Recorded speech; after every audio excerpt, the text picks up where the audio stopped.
আসসালামু আলাইকুম। প্রতিকূল অবস্থায়, হ্যাঁ, মানে মনে করেন সিচুয়েশনটা আপনার পক্ষে না, তারপরেও যদি আপনি লড়াই করে যেতে পারেন, আপনিই টিকবেন। হ্যাঁ, প্রতিকূল অবস্থায় যারা লড়াই করতে পারে তারাই টিকে যায়। একটা গল্প বলি। মেঘেরা একটা টাইমে হরতাল ঘোষণা করছিল বহুদিন আগে। এই যে মেঘ, বৃষ্টি হয় না, ওরা হরতাল ঘোষণা করছে। এতে চাষিদের মধ্যে একটা চিন্তায় পড়া গেল সবাই যে আয় হায়, এখন আমাদের কি হবে, কিভাবে ফসল ফলাবো, পানি তো লাগবে ফসলের জন্য। সব চাষি ভাই তাদের লাঙ্গল টাঙ্গল ঘরের মধ্যে নিয়ে বৈশা দুশ্চিন্তার মধ্যে পড়া গেল।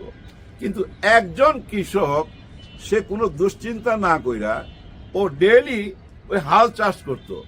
হ্যাঁ, প্রতিদিনই সে হাল চাষ করত। তো মেঘেরা একদিন জিজ্ঞাসা করলো তাকে যে এ ভাই, আমরা তো হরতাল করছি, তুমি জানো না সেটা? তুমি হাল চাষ করতেছো কেন? আমরা তো 10 বছরের জন্য হরতাল করছি। তখন ওই কৃষক একটা সুন্দর জবাব দিছিল। সে জবাবটা কি জানেন? ওই কৃষক বলছিল যে হ্যাঁ, আমি জানি তোমরা 10 বছরের জন্য হরতাল করছো, কিন্তু আমি প্রতিদিন কেন হাল চাষ করি জানো?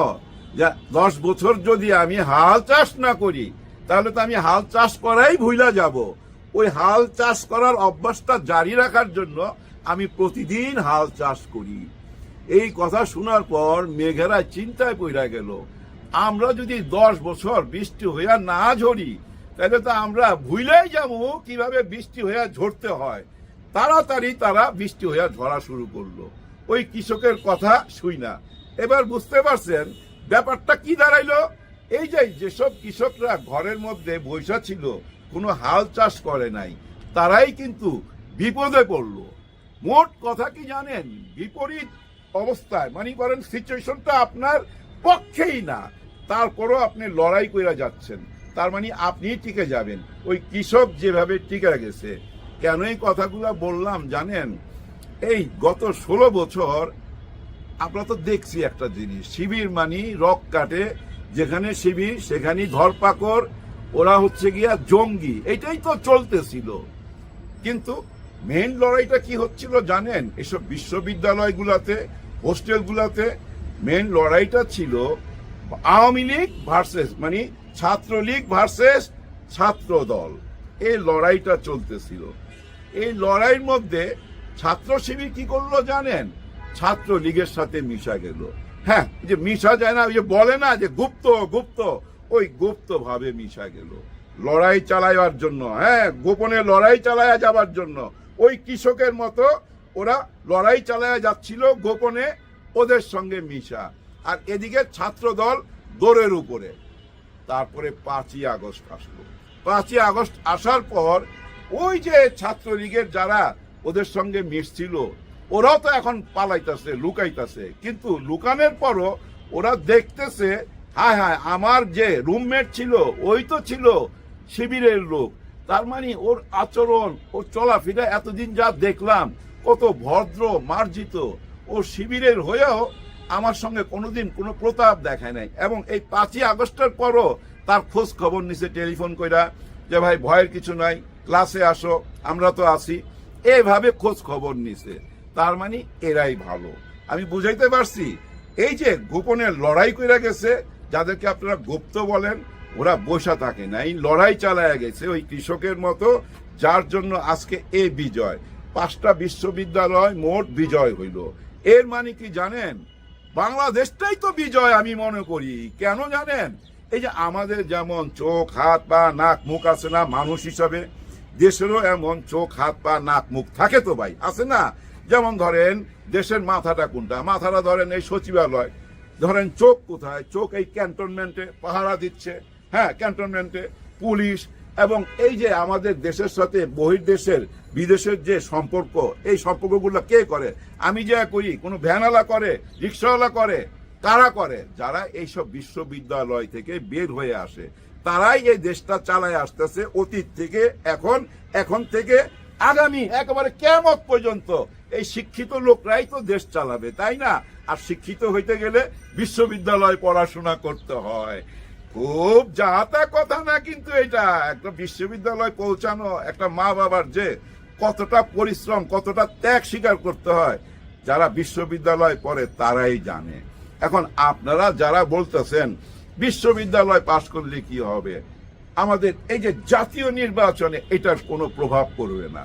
আপনারা আসলে বুদ্ধু, বোকারাম। হ্যাঁ, আসলেই বোকারাম। কারণ কি জানেন, এই যে বিশ্ববিদ্যালয়ে যারা পড়ে এরা শুধু ঢাকার তো কেউ না, এবং কেউ চিটাগাঙের এমনও না, কেউ নোয়াখালীর এমনও না, এক জায়গার না ভাই, এক জেলার লোক না তো, বাংলাদেশের সব জেলা গ্রামগঞ্জ থেকে উঠা আসা কিছু মানুষ যারা হাসনাত আব্দুল্লাহ হইতে চায়, যারা হাদি হইতে চায়, তারাই কিন্তু আজকে এই ছাত্র শিবিরের সাথে যোগ দিছে, এই বিশ্ববিদ্যালয়তে লেখাপড়া করতেছে। আপনারা একটা জিনিস খেয়াল করেন, এই বিশ্ববিদ্যালয় এই নির্বাচন চলাকালীন যে দুইটা ঘটনা ঘটছে, এই দুইটা ঘটনাই কিন্তু ভাই অনেক পিছায় দিছে, নাইলে কিন্তু হাড্ডাহাড্ডি লড়াই চলতেছিল। ঘটনা দুইটা কি, একজনের নারায়ে তাকবীর আল্লাহু আকবার, এক বোন এই যে স্লোগানটা দিছে তার হাত থেকে মাইকটা কেড়ে নেওয়া হয়েছে। এটা দেখতে কেমন দেখায় বলেন আপনারা? এটা ভাল লাগে এটা ইসলামিক কান্ট্রিতে? আবার দেখেন আরেকটি বোন, ও নির্বাচনে ভোট চাচ্ছে, কার জন্য? তার হাজবেন্ডের জন্য। তার হাজবেন্ড নির্বাচন করতেছে। এখন হেজাব পরা এই বোনটির কেন ভোট চাইতেছে, এর জন্য আইসা তাকে ধরলো কারা? ছাত্র দলের ছেলেপেলেরা। এই তুমি কে, বহিরাগত, কেন এখানে তুমি? সে বলল যে আমি এই বিশ্ববিদ্যালয়ে একজন ছাত্রী, আইন বিভাগে পড়ি, এই আমার আইডি কার্ড। কিচ্ছু মানল না ভাই, ওই যে মব জাস্টিস কইরা তাকে পুলিশের হাতে দিল। পুলিশের কাছে যে ওই বোনটি বলতেছে এই যে আমার আইডি কার্ড, আমি কোনো ভুয়া ব্যক্তি না, আমার হাজবেন্ড নির্বাচন করতেছে, আমি তার জন্য তো ভোট চাইতেই পারি, আমার কেন হেজাব নিয়ে টানাটানি হবে? তখন ওই পুলিশও প্রতিবাদ করলো, যাই তোমরা ভুল করতেছো, ও তো এই বিশ্ববিদ্যালয়ের ছাত্রী। কিন্তু না, ওই যে যারা আসছিল তারা এখন ওই বোনটিকে রাইখা পুলিশের উপরে চড়াও। হ্যাঁ, পুলিশের উপরে চড়া হয়ে গেছে, কেউ মারতে যায়, কেউ হুমকি দেয়, যা ইচ্ছা তাই ব্যাপার। যাই হোক, এই যে দুইটা ঘটনা বললাম, এই দুইটা ঘটনা ভোট চলাকালীন হয়েছে, কিন্তু এতে কি এফেক্ট করতে পারে আপনারাই বলেন? এরপরও কি এই দলকে কেউ ভোট দিবে? না, দিবে না। কেন দিবে না? মানুষ এগুলা পছন্দ করে না। গত 15 মাস এই দেশে যা কিছু ঘটছে, এগুলা কি ছিল? চাঁদাবাজি, টেন্ডারবাজি, লুট তরাস, এবং নিজেরা নিজেরা মারামারি কইরা 200-র উপরে চলে যাওয়া, পাথর দিয়ে মারা, এগুলো আমরা দেখা না কাহিল হয়ে পড়ছি, তো ভাল লাগতেছিল না, অস্থির হয়ে গেছি, চিৎকার করে বলতাছি, কোথায় প্রশাসন, কোথায় মিলিটারি, কোথায় র্যাব, কোথায় পুলিশ, কেউ কেন কোনো অ্যাকশন নিতেছে না। অপারেশন হার্ট 1, 2, 3, 4 চলতেছে, কোনো লাভ হচ্ছে না। কারণ কি জানেন, কেউ তো থামায় রাখতে পারতেছে না। এই অবস্থার মধ্যে দিয়ে তারেক রহমান সাহেব আসলো, এবং খুবই ভরসা পাইলাম যে না, এবার পরিবর্তন আসবে। হ্যাঁ, পরিবর্তন আসছে। কি পরিবর্তন আসছে জানেন? কারণ বাজারে দেখেন নাই, চাঁদাবাজি করতে যাওয়াতে সব দল, মানে সমস্ত ওই যে দোকানদাররা এক হইয়া চাঁদাবাজদেরকে পিটাইছে। হ্যাঁ, এটাইছে, এইটুক চেঞ্জ হয়েছে, এইটুক পরিবর্তন হয়েছে। আগে চাঁদাবাজরা হিসাব পিটাইয়া চাঁদাবাজি করতো, এখন ব্যবসায়ীরা পিটাইয়া চাঁদাবাজদেরকে বিদায় করতেছে। কিন্তু ওইসব ব্যবসায়ীদের মধ্যে একটা প্রশ্ন জাগতেছে, নির্বাচনের পরে তারা যখন আবার ক্ষমতায় আসবে, তখন আমরা কোথায় আশ্রয় নিব? তারা আশ্রয় খুঁজতেছে, তো দেশের মানুষ আশ্রয় খুঁজতেছে। আমি জানি না ভাই কপিরাইট দেবে কিনা, তাও আমি দেখাবার চেষ্টা করি একজন রিক্সাওয়ালা ভাইয়ের কথা।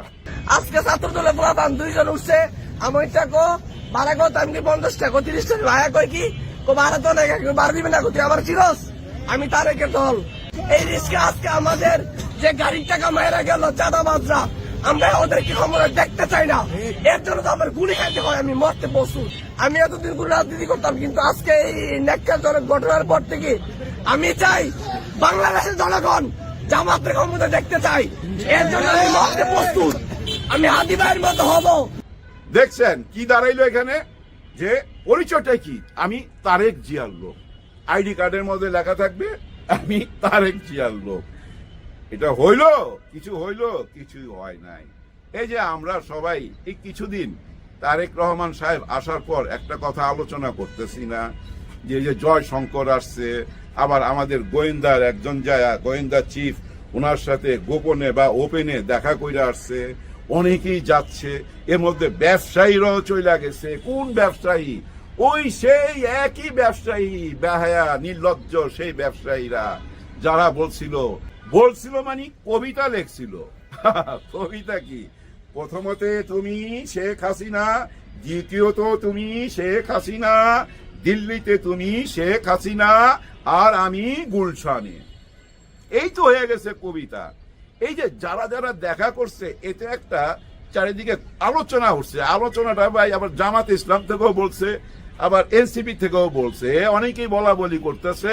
পুরা প্রশাসন হেইলা পড়ছে কোন দিকে? গুলশানের দিকে। আমি মনে করি এটাই দরকার ছিল তো ভাই, এটাই দরকার ছিল। মানুষ খুব সচেতন তো, যত হেইলা পড়বে ততই মানুষের নজর খুলবে, জ্ঞান খুলবে, বুদ্ধি খুলবে, মানুষ বুঝতে পারবে। হ্যাঁ, কারণ এইসব চোর চোরটারা যারা আগে এই গত 16 বছর শেখ হাসিনার সাথে ছিল, তারা যদি আইসা ভাই মনে করেন আমার পাশে দাঁড়ায় সবাই, আমারে কি মনে হবে? আপনার মনে হবে না এই চোর চোরটার দলের লোক? তাই তো মনে হবে। তার মানে ব্যাপারটা কি বুঝছেন? ক্ষতিটা কোথায় হয়ে যাচ্ছে? না বুঝা ক্ষতি হয়ে যাচ্ছে। হ্যাঁ, একদম না বুঝা ক্ষতি হয়ে যাচ্ছে। তো যেমন না বুঝা আরো কিছু কিছু ক্ষতি হয়ে যাচ্ছে, যেটা জাতীয় নির্বাচনে এফেক্ট করবেই। কি সেটা জানেন? ওনারা এখন ক্যাম্পিং করে বেড়াইতেছে, না ভোট দিতে হবে, সবাইকে না ভোট দিতে হবে। কেন না ভোট দিবেন? যে না ভোট না দিলে এরা বাংলাদেশ মুইছা ফালাবে, 71 মুইছা ফালাবে, 16ই ডিসেম্বর মুইছা ফালাবে, বিজয় দিবস মুইছা ফালাবে, সব কিছু মুইছা ফালাবে এরা। এরকম বোঝানো হচ্ছে সাধারণ মানুষকে। কিন্তু সাধারণ মানুষ কি ওই বুঝের মধ্যে আছে? দেশ কি ওই পর্যায়ে আছে? না, একদমই না। তাদেরই সন্তানরা তো এই বিশ্ববিদ্যালয়ে পড়ে। যারা সন্তানদেরকে বিশ্ববিদ্যালয়ে পাঠাইতে পারছে, তারা কি আপনাদের এই কথাগুলা গিলবে? একদমই গিলবে না। আপনারা যতই বলবেন না ভোট দিতে, যতবার বলবেন ততবারই ভোট কমবে। কারণ মানুষ হ্যাঁ ভোট চায়। মানুষ যাই না গেছে হ্যাঁ মানি পরিবর্তন, হ্যাঁ মানি নতুন বাংলাদেশ, হ্যাঁ মানি আর কোনো ফ্যাসিবাদের জন্ম হইবে না এই দেশে। চেষ্টা করলেও হইতে পারবে না। কেন ভাই জানেন? ওই হ্যাঁ ভোট মানে কি জানেন?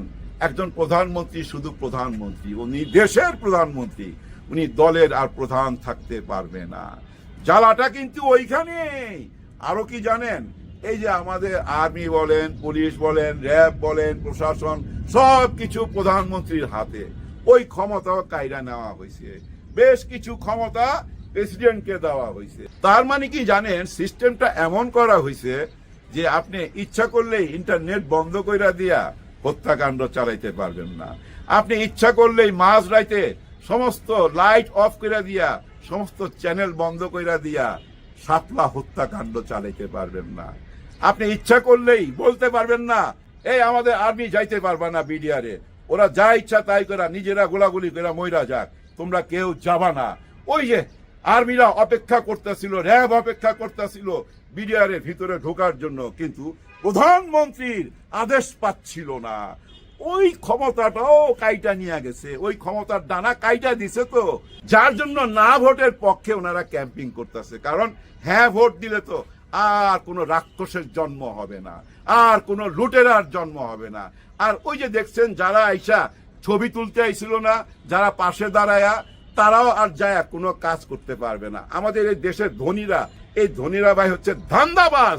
সবচেয়ে বড় ধান্দাবাজ হলো এরা। এরা কি করে জানেন? বিজনেসের সাথে সাথে 2-4টা পত্রিকাও বাইর করে, টেলিভিশন চ্যানেল নেয়। কেন?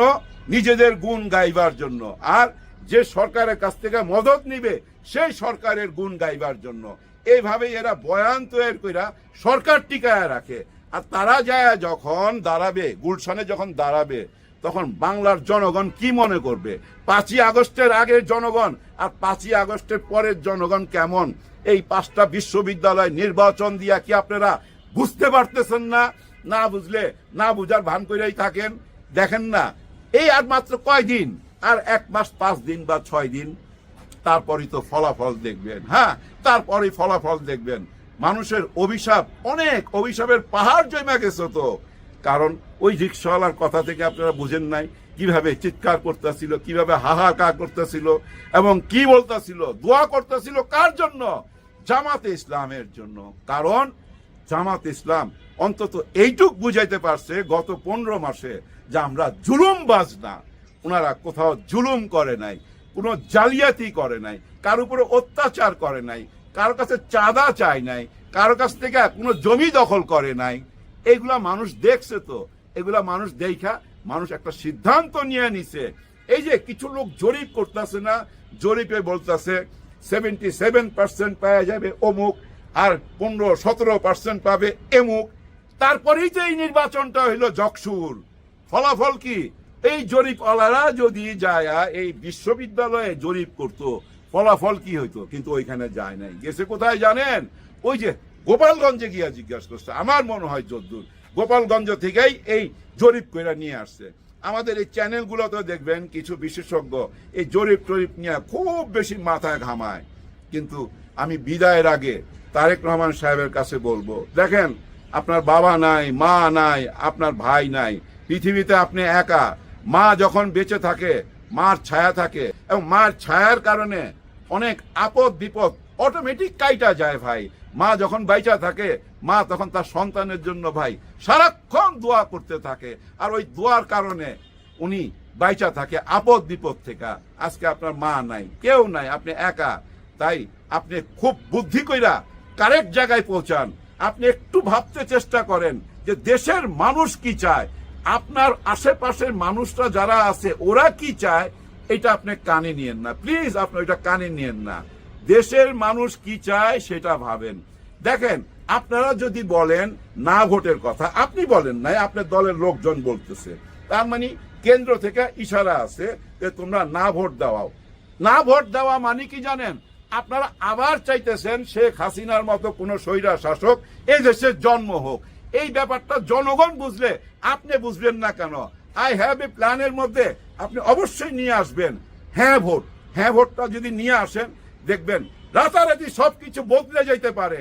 আমি মনে করি আপনি যখন বগুড়ায় যাবেন আপনার আই হ্যাভ এ প্ল্যানের কিছুটা হইলেও আপনি প্রকাশ করবেন, আর সেখানে যেন হ্যাঁ ভোটটা থাকে, জুলাইর পক্ষে থাকে, হ্যাঁ ভোট এবং জুলাইর পক্ষে থাকে। কেন থাকবেন না বলেন? আমি যদি আপনাকে প্রশ্ন করি, আজকে আপনি গুলশানে বসা এই যে সমস্ত মিডিয়া আপনার দিকে হেইলা গেল, এটা কি সম্ভব হইতো? আপনি কি আসতে পারতেন? আপনি কি আপনার মরা মায়ের মুখ দেখতে পারতেন যদি 5ই আগস্ট না হইতো, জুলাই অভ্যুত্থান না হইতো? আপনিই বলেন। তাহলে কেন আপনাদের লোকজন না ভোট চাইবে? নিশ্চয়ই এটা ভুল রাজনীতি। আমি মনে করি আপনার আই হ্যাভ এ প্ল্যানের মধ্যে হ্যাঁ ভোটটা নিয়ে আসবেন, জুলাই গণ অভ্যুত্থানকে নিয়ে আসবেন। এর মানে এই নয় যেটা আপনাদের লোকরা বুঝাইতে চাচ্ছে আমরা 71 মানি না, আমরা 16ই ডিসেম্বর মানি না, আমরা স্বাধীনতা মানি না। এগুলা ভুল ব্যাখ্যা দেওয়া হচ্ছে। 71ই তো ভাই আমাদের সবকিছু, আমাদের কলিজা। 71 আমাদেরকে স্বাধীনতাই না দিছে, স্বাধীন একটা পতাকা দিছে। আর 24 কি করছে? সেই স্বাধীনতাকে, 71-এর স্বাধীনতাকে রক্ষা করছে। আপনি হিসাব মিলিয়ে নিয়েন, স্বাধীনতাকে রক্ষা করছে কারা? এই জুলাইয়ের গণ অভ্যুত্থানে যারা রাস্তায় নাইমা আইছিল তাদেরকে বুকে ধারণ কইরা ভবিষ্যৎ রাজনীতি করবেন। কারণ খেলা চলছে অন্য লেভেলে। হ্যাঁ ভাই, খেলা চলছে অন্য লেভেলে। যে লেভেলটা আমার মনে হয় তারেক রহমান সাহেব লন্ডন থেকেই বুঝতে পারছিল, যার জন্য উনি বলছে যে আগামী নির্বাচন সহজ হবে না, কঠিন নির্বাচন হইতে যাচ্ছে। হ্যাঁ ভাই, সত্যি সত্যি কঠিন নির্বাচন হইতে যাচ্ছে। কারণ খেলা তো অন্য লেভেলে। দেখতে পাবেন আর কিছুদিন, এই তো 1 মাস 4 দিন আর 5 দিন, তারপরেই প্রমাণ পাবেন ঢাকা বিশ্ববিদ্যালয়, জাহাঙ্গীরনগর বিশ্ববিদ্যালয়, চিটাগাং বিশ্ববিদ্যালয় এবং রাজশাহী বিশ্ববিদ্যালয়, জগন্নাথ বিশ্ববিদ্যালয়, সব বিশ্ববিদ্যালয় যা হয়েছে না পুরো বাংলাদেশেই তা হবে। হ্যাঁ, পুরো বাংলাদেশেই তা হবে। সন্তান যখন ঢাকা থেকে ফোন করে বলবে ও মা ও বাবা তোমরা কিন্তু হ্যাঁ ভোট দিবা, ও মা ও বাবা তোমরা কিন্তু ওই দাঁড়িপাল্লায় ভোট দিবা, কারণ আমরাই কিন্তু তারাই কিন্তু আমরা। এইটাই হিসাব, এটাই খেলা। খেলা অন্য লেভেলে চলতেছে, বুঝার চেষ্টা করেন। সবার জন্য সবাই দোয়া করেন। আল্লাহ হাফেজ। চিন্তার কিছু নাই।